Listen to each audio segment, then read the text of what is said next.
Christmas again. What's this?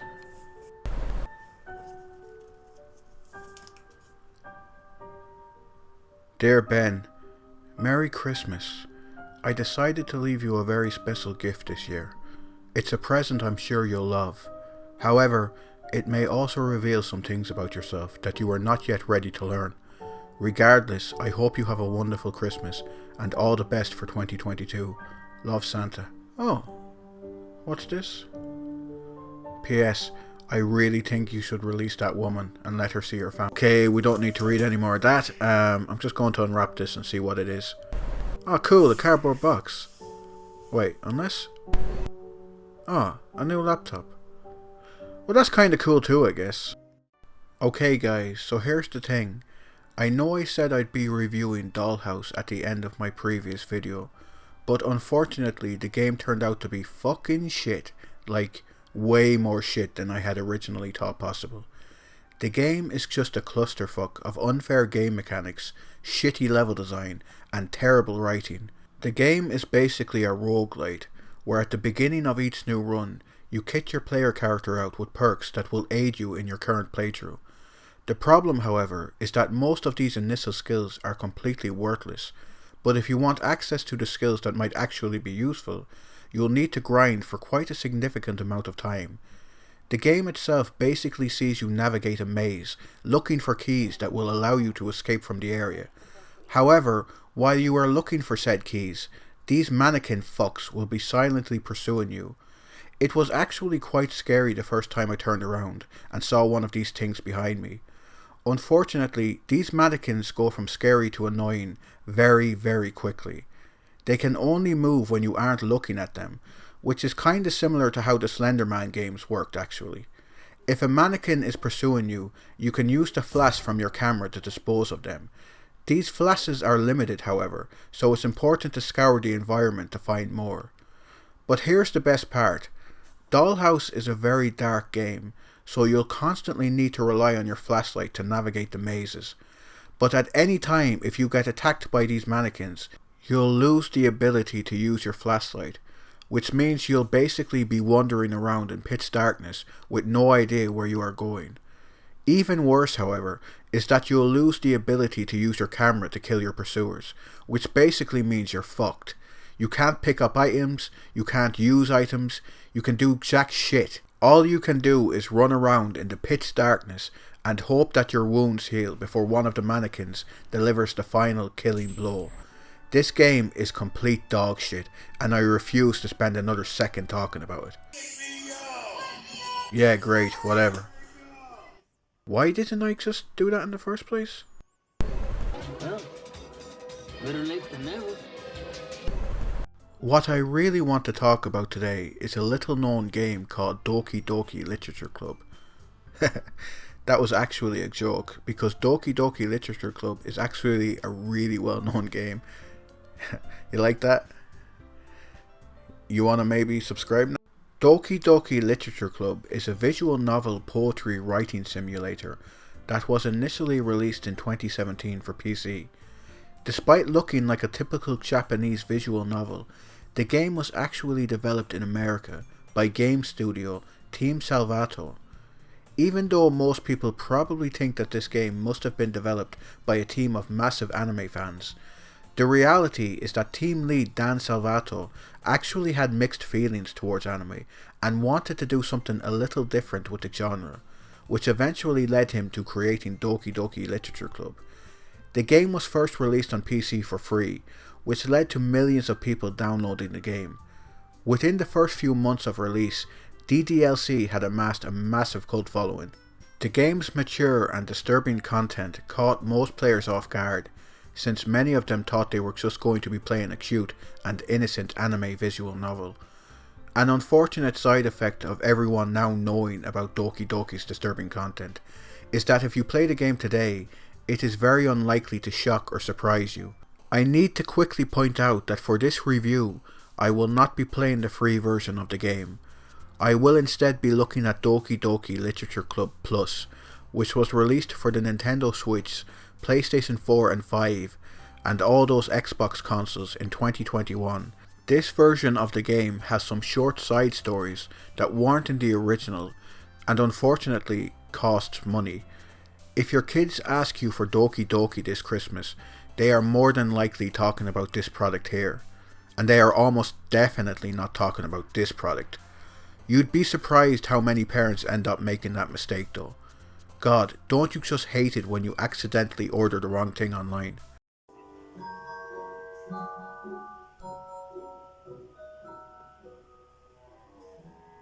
Yeah, this is nice and all. I'm pretty sure it's not the nutcracker I ordered though. Doki Doki Literature Club begins with a message informing the player that all the girls in this game are over the age of 18. And while it's safe to assume that roughly 80% of the game's player base decided to uninstall the game upon receiving this information, I understand why the developer chose to include this message. The game is already fucked up enough as it is, and adding underage girls into the mix would have probably brought the developers a lot of bad publicity that they didn't need. The game then presents the player with a message warning them of the disturbing content included in the game. Honestly, I'm a bit disappointed the developers decided to include this content warning message, mainly because it spoils some aspects of the game's story before the player has even had a chance to experience them. And in all honesty, the game isn't that disturbing. I mean, sure, there are a few fucked up scenes in the game, but they are few and far between. And on top of that, once you realise what's really going on with the game's story, those fucked up moments don't really affect you as much. Anyways, time to start the game. Just need to enter my name and I'm ready to go. Okay, let's see here.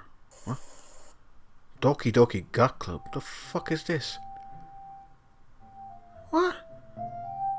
Hello, welcome to Doki Doki Goth Club. Please enter your name to continue.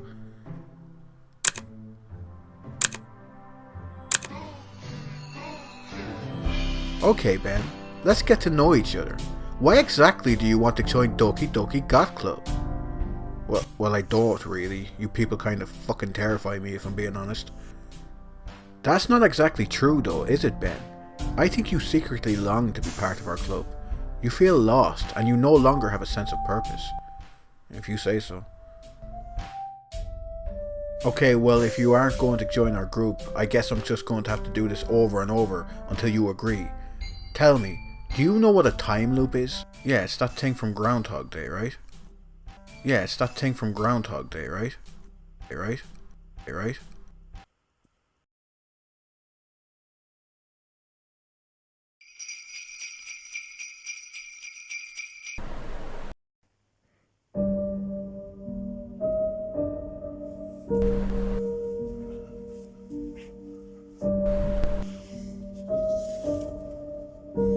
Dear Ben, as you are probably aware of by now, you are stuck in a time loop. Unfortunately, my Santa magic is fucking powerless to help you right now. However, I have given you a miniature Santa toy to help protect you. Trust in the mini Santa, Ben. He is the key to getting you out of this nightmare. P.S. No one should be without laughter while stuck in a time loop, which is why I've included a little DVD that I think you're going to love.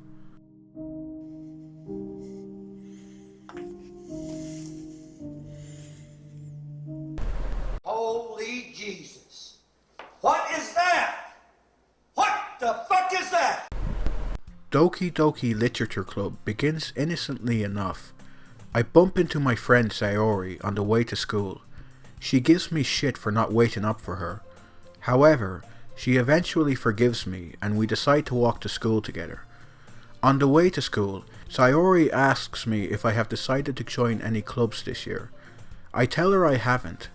I then pause the game to increase the size of the text boxes because I can barely make out what anyone is fucking saying.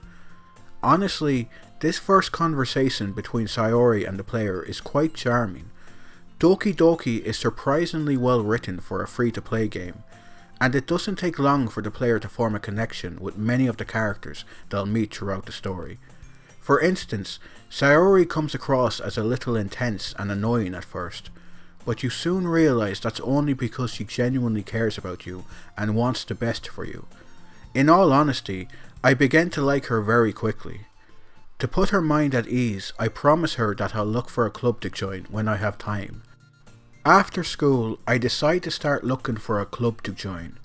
Sayori enters my classroom and offers to let me join her club. Even though I'm initially reluctant to check out her club, I agree once I hear that they are making cupcakes. Once I arrive at the literature club, I come to a startling realization. All these girls are super cute, and more importantly, over the age of 18, so I can say they're cute without the FBI appearing outside my house. Not again. I'm introduced to the girls one by one. First up is Natsuki, who at first does not seem to like me at all. She's a bit moody and quick to anger, but I quickly get the feeling that there's more to her than meets the eye. Next, I'm introduced to Yuri, who I am instantly drawn towards, mainly because she is super smart and kinda shy, and I am all about that shit. It also helps that out of the 4 girls, she's the only one I could realistically date without being arrested in the street. Finally, I am introduced to Monica. She is the head of the literature club, and one of the most popular girls in school, and it isn't hard to see why. She's incredibly confident and easy to talk to. I get the feeling that Monica is the girl you are supposed to want to get with in the game, but honestly, she didn't do much for me. She's just too perfect, to the point where I began to feel like there was something a little bit off about her. After I am introduced to all the girls, we all have cupcakes and spend some time getting to know each other. Even though I've only known these characters for a few minutes, I have already grown attached to them, which is a testament to how good the writing is in Doki Doki. Each of the girls has a very unique and distinct personality, which makes getting to know each of them individually an enjoyable experience. After getting to know the girls, I decide that joining the literature club might not be such a bad idea. Once the meeting has ended, Monica gives us our homework for the night. We are to write a poem that we must then share with the group the next day. Some of the girls are understandably a bit anxious about this assignment, but eventually we all agree to give it a go. After school, I walk home with Sayori, happy with how my first day with the literature club went. That night I begin work on my poem. To be honest, at first I thought the game was going to let me just write whatever poem I wanted, but it doesn't exactly work that way. Instead, you are given a list of words to choose from, and those words will resonate with a certain member of the literature club.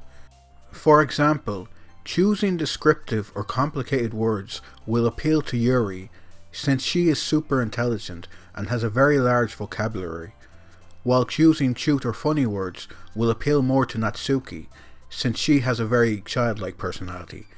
It's a very strange way to approach poetry writing in a video game, and I can't imagine this shit would work with many girls in the real world. Romantically. Yeah, she's going to love this. Oh my god, she's going to be so happy. Hey, I have a surprise for you. Have a look at this. You're welcome. Jesus, some people are so fucking ungrateful. I decide to write a poem that will appeal to Yuri, since she is the girl I am most interested in. I finish the poem and go to bed for the night. Almost as soon as I arrive at the literature club the next day, Yuri begins talking to me. For some reason, she has brought me in a book she thinks I might like, and she even wants to discuss it with me after I have finished reading it. Is this girl into me or something? The only reading material girls in the real world have ever given me are restraining orders, so to have Yuri do this for me makes me think she must care for me a great deal. Sweet. Soon afterwards, I see Yuri reading a book by herself. It appears to be the same book she lent to me. Yuri stops reading so that she can speak to me. It turns out that the book she is reading just so happens to be another copy of the book that she lent to me. She apparently bought 2 of them for some reason. She then gives me a brief summary of what the book is about. Turns out that this girl is into some really dark shit, which is so fucking awesome. I then ask if I can read the book with her. Yuri is initially reluctant to read with me, probably because she is so shy, but she eventually comes round to the idea. So somehow the writers have managed to make a scene where you are simply reading a book with a girl be surprisingly hot? In fact, many of these optional scenes end up being surprisingly intense and almost sexual at times. It's definitely not a game you should let your 12-year-old child play, put it that way. I mean, they shouldn't be playing it anyways because of all the other fucked up shit that happens, but oh, you get what I mean. Kids should be learning about fucking Jesus and shit like that. Once I tried to run and hide, but Jesus came and found me and he touched me down inside. So after the most intense book reading session I have ever had in my life, I am faced with having to choose who to show my poem to first. This isn't really an important decision. You are not going to end up getting a different ending because you chose to show your poem to a certain girl first. It's just nice to have the option, I guess. Obviously, I chose to show my poem to Yuri first, since I purposely wrote my poem in a way that she would find appealing. She's super impressed with it, which is surprising to me, especially since I just picked 20 words off a list that don't even rhyme for the most part. This girl is very easily impressed. Yuri then shows me her poem, and I can't make head nor tail of it, which is understandable I guess, since her poems tend to be a bit more complex and deeper than everyone else's. Yuri gives me a brief explanation of her poem before I move on to Monica and repeat the same process. I show her my poem and then she shows me her poems. You'll be doing this a lot throughout the game, and the weird thing is, the more poems you read, the more fucked up they seem to become. Almost like all these girls are hiding certain aspects of themselves from you. It's a really effective storytelling mechanic, and many observant players will be able to tell something is off about these girls long before the game explicitly tells you. So once I have shown my poem to all the girls, I notice Yuri and Natsuki arguing in the corner. They are fighting over their poems and which one was better. Eventually I somehow get pulled into the argument and I'm forced to pick a girl to side with. There aren't many moments like this in the game where the player is given an actual important choice to make, which is disappointing. In fact, my only real issue with Doki Doki Literature Club is how little the player gets to interact with the game. I mean, yeah, there's the poetry minigame and a few fun puzzles towards the end, but about 95% of this game's runtime is spent reading, and I mean, there's nothing wrong with that. It is a visual novel after all. But there are several other visual novels out there that involve the player in the story far more than this game does. Again, it's not a huge complaint, I just wish the player had more of a role to play in the game at times. So not surprisingly, I decide to take Yuri's side, which does not impress Natsuki at all. I can instantly tell that any chance I had of wooing her has gone up in flames. Then again, she is quite annoying, so I'm sure I'll be okay. After the club, I once again walk home with Sayori. She seems happy that I'm getting along so well with everyone in the club, but I still get the feeling there's something she's still not telling me. That night I begin work on my second poem. Again, there's not much I can say about this minigame, just choose the words you think your waifu will like and you are good to go. One whisper. Mr. Williams? What's that? I'm so power flirting. I know. My. You could crack a walnut with that ass. Stop. Okay. This isn't what I need. The fuck? Oh great, it's you again. I'm guessing you're responsible for all this time loop shit? Maybe, maybe not. Does the thought of being trapped in a never-ending time loop for the rest of eternity scare you? Tell me, Ben, what is your biggest fear?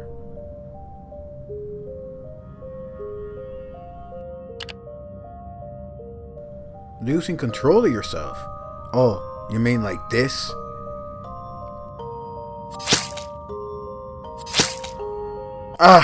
The fuck? How are you doing that? Stop! Stop!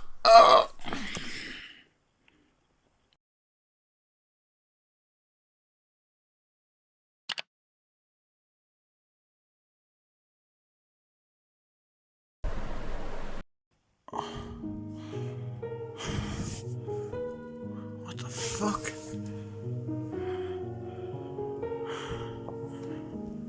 Did you do that?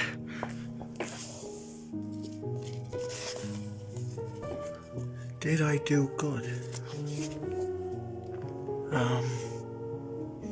Yes? You did very good. Dude, this is pretty f***ed up right here. So the next day begins in the usual fashion. I briefly talk to all the girls before Yuri pulls me to the side and asks me if I'd like to go fill the water pitcher with her. As someone who can't get enough of filling water pitchers, the idea of getting to fill one with Yuri was simply too enticing to pass up. However, before we are able to go, Monica appears and asks why two people are required to perform such a simple task. Yuri, out of nowhere, tells Monica to mind her own business. This is the first time she has behaved like this in front of me. I like it. She might come across as sweet and innocent, but she is still well able to stand up for herself. Outside the classroom, Yuri apologizes for how she behaved. I tell her she was right to do what she did, and that Monica is a Okay, so I didn't say that last part, but regardless, Yuri seems to appreciate my words. Once we have finished filling the water pitcher, we return to the classroom, make some tea, and then continue reading our book from where we left off. What follows is one of the most erotic scenes featuring a piece of chocolate I have ever seen. So much so that I don't even feel like describing the scene to you guys. After me and Yuri have finished reading, I begin to show my poem to all the girls in the classroom. As to be expected, Yuri ends up liking the poem. Natsuki thinks it's a piece of shit, which is fine because her poem is one of the worst fucking things I've ever read. I mean, what the fuck? And the other two girls are like, yeah, it's fine. After everyone has shared their poems, Monica informs the group that the literature club will be attending the school festival this year, and that we are all expected to perform poetry at the event.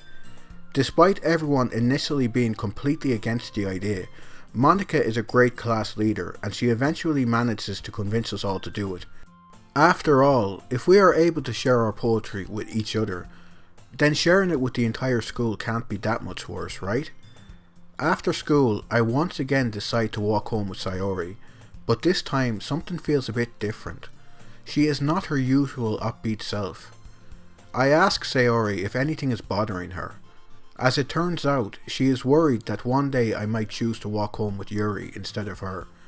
I don't think Sayori is romantically interested in me or anything like that. I think it's more that she's worried about losing such an awesome guy as a friend, you know? I tell her that even if Yuri asked to walk home with me, I would tell her that I'd like to continue walking home with Sayori instead. This seems to cheer Sayori up somewhat, which is good to see because she is cool and I don't like seeing her upset. Jesus Christ, I really am talking about these characters as if they are real people, aren't I? Anyways, that night I set about writing another poem for Yuri, but this time I want to write the perfect poem for her. Writing a perfect poem involves choosing only the right words for the character you are trying to impress. If you make even a single mistake, you'll need to reload your save and try again. This process takes me nearly 15 minutes because I keep picking the wrong fucking words. Anyways, once I finish the poem, I go to bed for the night. And I think this is a good place to stop talking about the story. Honestly, without spoiling any major plot points, the last 2 hours of this game are weird. Like, really fucking weird. You learn several disturbing things about these characters. The fourth wall is shattered at pretty much every opportunity. And one scene towards the end of the game is so shocking that it may convince some people to stop playing the game entirely. It is for these reasons that I don't want to spoil the final few hours of this game. I mean, what's the point of reviewing a game if you don't leave at least a few surprises for the player to discover themselves? I've heard many people claim that Doki Doki Literature Club really highlights the devastating effect depression can have on people's lives. But with all due respect, I don't see it. The characters just don't behave in a believable manner during the second half of the game. In my experience, people who are actually depressed just don't behave in such an over-the-top, cartoonish fashion, despite what this game might lead you to believe. That doesn't mean that the game can't be shocking or effective in its own way, but an accurate representation of depression it is not. So after all that, would I recommend Doki Doki Literature Club? Well, that depends. If you are not a fan of visual novels, or if you've already had most of the plot spoiled for you, there's not really a whole lot here for you. On the other hand, if you are a fan of these types of games, I could well imagine Doki Doki Literature Club becoming one of your favourite games of all time. It tells an unforgettable story, has very likeable characters, and its soundtrack will be stuck in your head for days afterwards, especially its final credits theme. It also helps that you can experience the whole game for free if you want, although the premium version is still well worth the money. I was pleasantly surprised by this game, as I didn't expect much going in, but once I completed it, it was all I thought about for a solid week afterwards. If that isn't a sign of an unforgettable experience, I don't know what is. Okay, thanks for watching my video. It's been a while since I've done one of these unscripted fucking talking to the audience parts, but I have a few updates that I need to make. So very quickly, if you're wondering why my Christmas special came out in 2 weeks after Christmas, it's because there's currently a lot of shit going on in my life right now. I'm working, I'm doing a course, I had to start kidney dialysis recently, and all this shit has added up to make it really hard for me to produce content.